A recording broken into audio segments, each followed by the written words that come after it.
Good morning, Discovery Church family and friends. It's day 6 of Proverbs reading, starting with chapter 6, verse 1. My son, if you have put up security for your neighbor, if you have struck hands in pledge for another, if you have been trapped by what you said, ensnared by the words of your mouth, then do this, my son, to free yourself, since you have fallen into your neighbor's hands. Go and humble yourself. Press your plea with your neighbor. Allow no sleep to your eyes, no slumber to your eyelids. Free yourself like a gazelle from the hand of the hunter, like a bird from the snare of the fowler.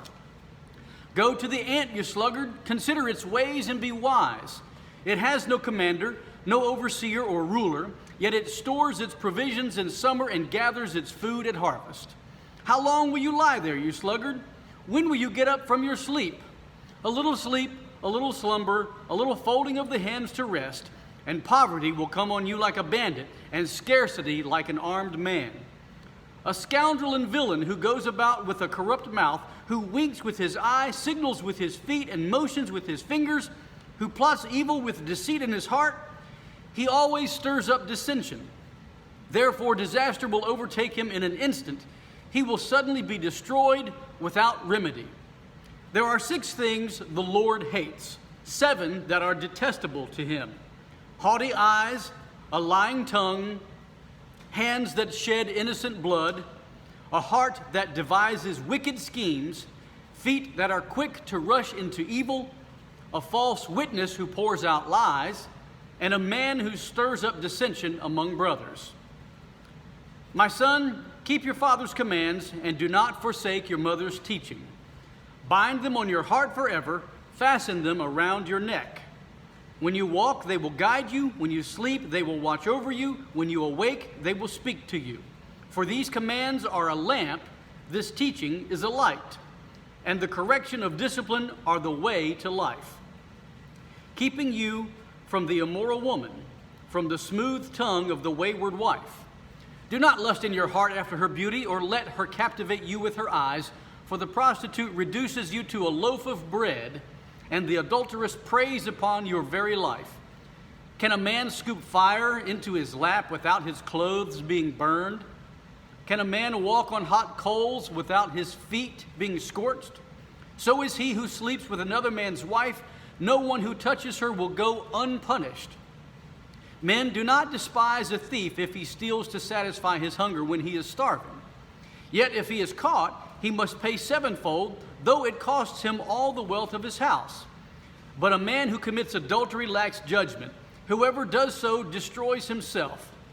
Blows and disgrace are his lot, and his shame will never be wiped away. For jealousy arouses a husband's fury, and he will show no mercy when he takes his revenge. He will not accept any compensation.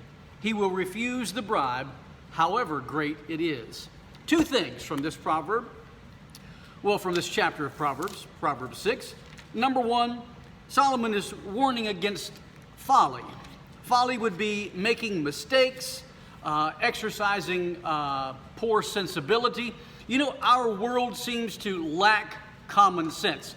So I can't say that exercising sensibility and good judgment would be common sense. Because if it was common, everyone would have it, or most everyone, and it just doesn't seem to be that way. But Solomon warns us against folly. And along with that, in this same proverb, he warns us against adultery. Having relations with another man's wife or another woman's husband. Meaning it's not your wife, not your husband. Don't do it. It comes to ruin. Someone who does that lacks good judgment. And notice he said in verse 29, no one who touches her will go unpunished. Oh, they might get away with it for a little while, or you might get away with it for a little while, but it'll eventually be found out. So one thing covering these 2 aspects, or these 2 teachings, Solomon says, avoid folly and avoid adultery. How can you do that?